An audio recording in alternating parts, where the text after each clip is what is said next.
Nesta segunda-feira, fez 12 anos que o ISIS atacou a comunidade Yazidi no Kurdistão iraquiano, matando milhares e sequestrando e escravizando milhares de outras pessoas, principalmente mulheres e crianças. As atrocidades foram reconhecidas como genocídio pela ONU e por vários países, incluindo Estados Unidos, Reino Unido e, mais recentemente, a Alemanha. Israel ainda não reconheceu formalmente o genocídio yazidi, embora autoridades israelenses nunca tenham contestado a escala ou natureza dos crimes do ISIS. Agora, uma ativista judaica curda inicia um novo esforço para mudar isso. Ela está aqui no estúdio comigo agora, Eliana Elian, analista política judaica curda de Tel Aviv. Eliana, muito obrigada por vir ao estúdio da i24 News hoje. Obrigada. Também contamos com a participação, para enriquecer essa discussão, de Aran Akil, da Alemanha, um especialista em direitos das minorias curdas, testemunha do genocídio yazidi e também sobrevivente, que foi mantido refém pelo ISIS. Aran, Eliana, obrigada a vocês duas por estarem conosco hoje. Temos muito para discutir, mas Eliana, quero começar com você. Antes mesmo de falarmos sobre a posição de Israel, você pode nos levar de volta a agosto de 2014? O que exatamente o ISIS fez com a comunidade yazidi? No dia 3 de agosto de 2014, o ISIS lançou um ataque partindo de Mossul contra Shengar, a terra natal histórica dos Yazidis. Centenas de milhares de pessoas fugiram para as montanhas de Sinjar para tentar encontrar segurança. Eles ficaram presos por 10 dias, sem comida ou água, sob 45 graus no verão. Muitos morreram e outros tiveram que deixar familiares para buscar segurança. Enquanto isso, milhares de Yazidis foram assassinados. Mais de 5.000 homens yazidis e mulheres idosas. E as mulheres e meninas jovens foram sequestradas e vendidas como escravas sexuais. O ISIS montou mercados formais de escravos, onde vendiam meninas de apenas 5 anos de idade. E elas sofreram tremendamente como escravas, sendo vendidas e revendidas. Até hoje, mais de 2.500 meninas e mulheres yazidis ainda estão desaparecidas. Uau! E você acredita que Israel deveria reconhecer formalmente essas atrocidades como genocídio? O que você gostaria de ver do governo israelense e do Knesset israelense? Eu gostaria de ver isso voltar à pauta nacional, para que um projeto de lei seja apresentado reconhecendo oficialmente isso como um genocídio. Como disse recentemente o ministro das Relações Exteriores, Gideon Sa'ar, nunca é tarde para fazer a coisa certa. Eu acredito que há muitas pessoas no governo, na Knesset, que são amigas e apoiadoras dos curdos há muito tempo, além de defensoras dos direitos humanos e das minorias indígenas no Oriente Médio. Eu acredito que há uma obrigação moral e que chegou a hora de começarmos a discutir e colocar isso de volta na pauta.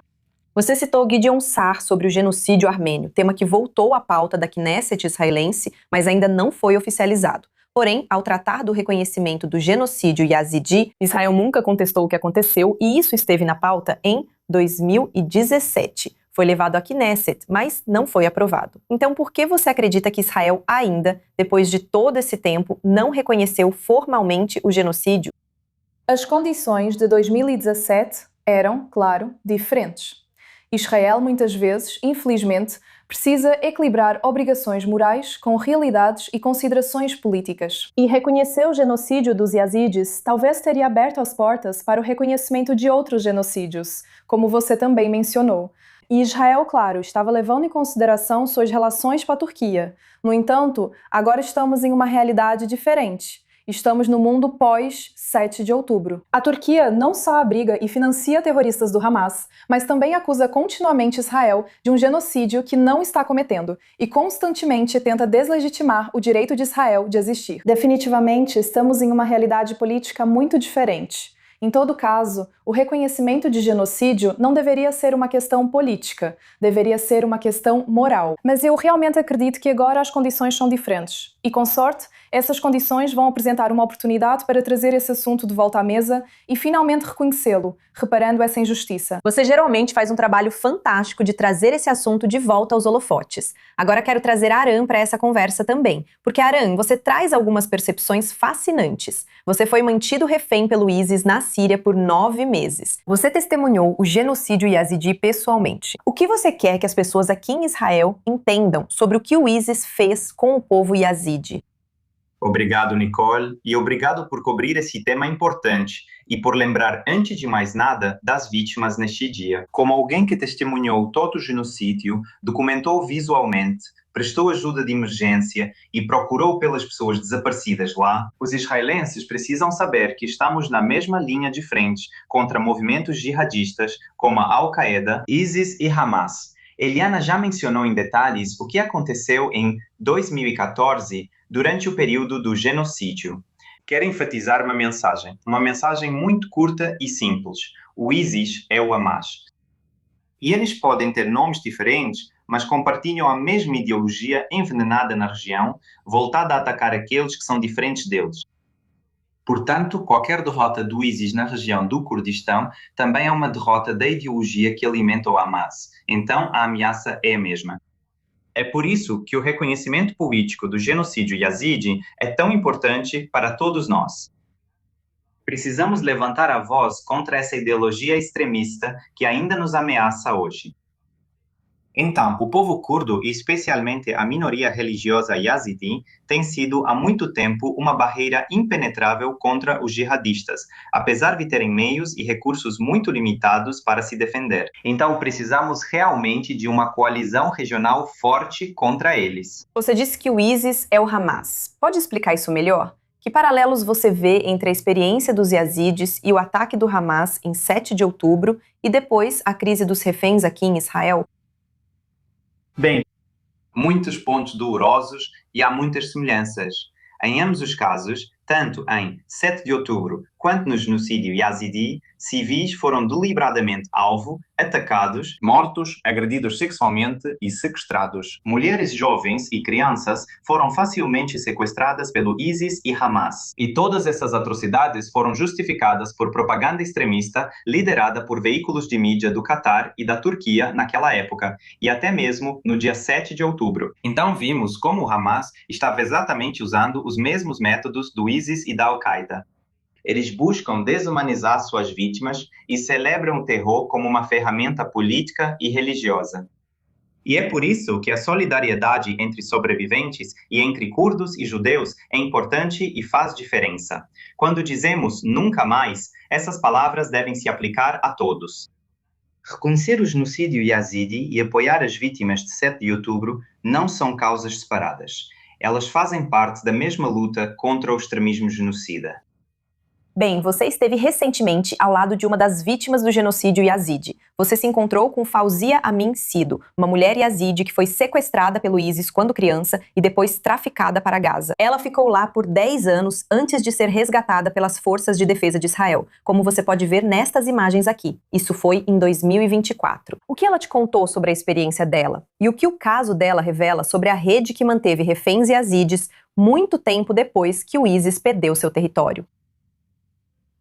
Bem, conhecer a Fauzia pessoalmente foi profundamente emocionante, porque a história dela demonstra que a rede do ISIS não desapareceu quando o ISIS perdeu seu território geográfico.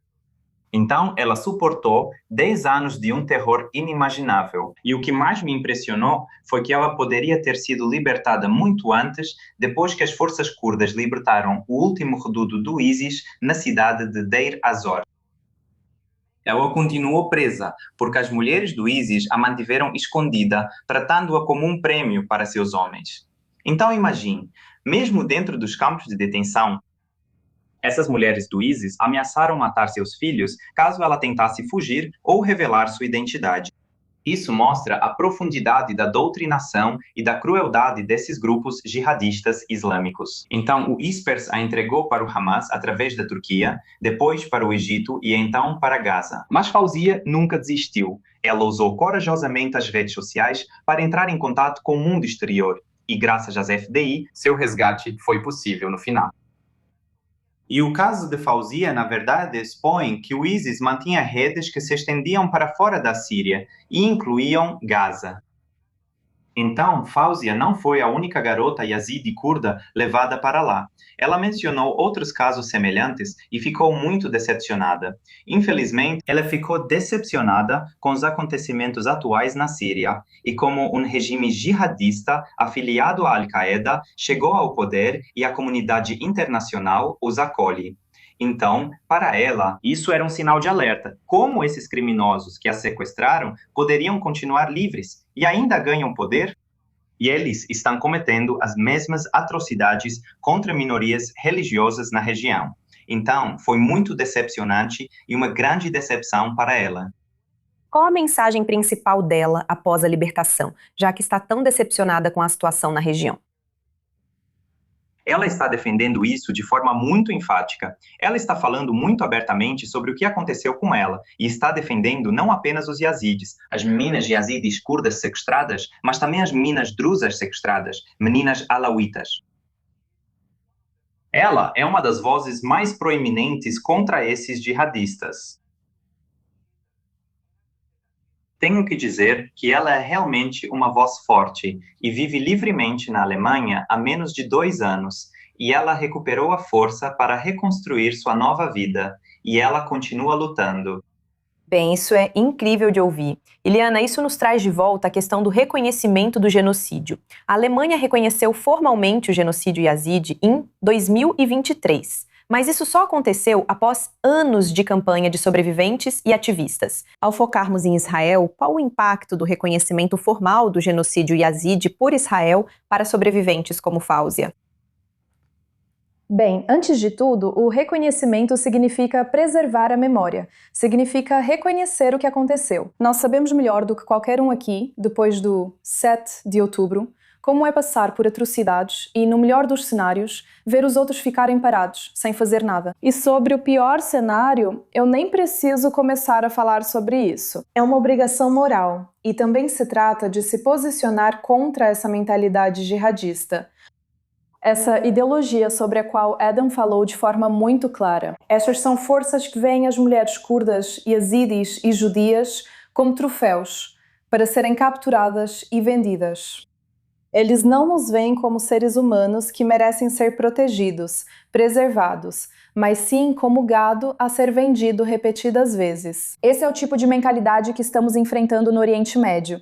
Essa mentalidade definitivamente não desapareceu, ela ainda existe. E uma das formas de nos opormos a isso é nos posicionarmos moral e humanamente ao lado das vítimas e levantarmos nossas vozes. Junto com todas as outras nações ocidentais que já reconheceram o genocídio yazidi como ele de fato foi, um genocídio. Não fiquem indiferentes ao sangue do seu próximo. Aprendemos isso com a Torá, e o Estado judeu deve seguir esse princípio. Bem, você e Aran certamente estão sendo uma voz para os yazidis e continuam trazendo reconhecimento neste momento. Eliana, Aran, muito obrigada a ambos por contribuírem para essa conversa e oferecerem a nós e aos telespectadores uma visão de onde estamos 12 anos após o genocídio yazidi. Obrigada aos dois.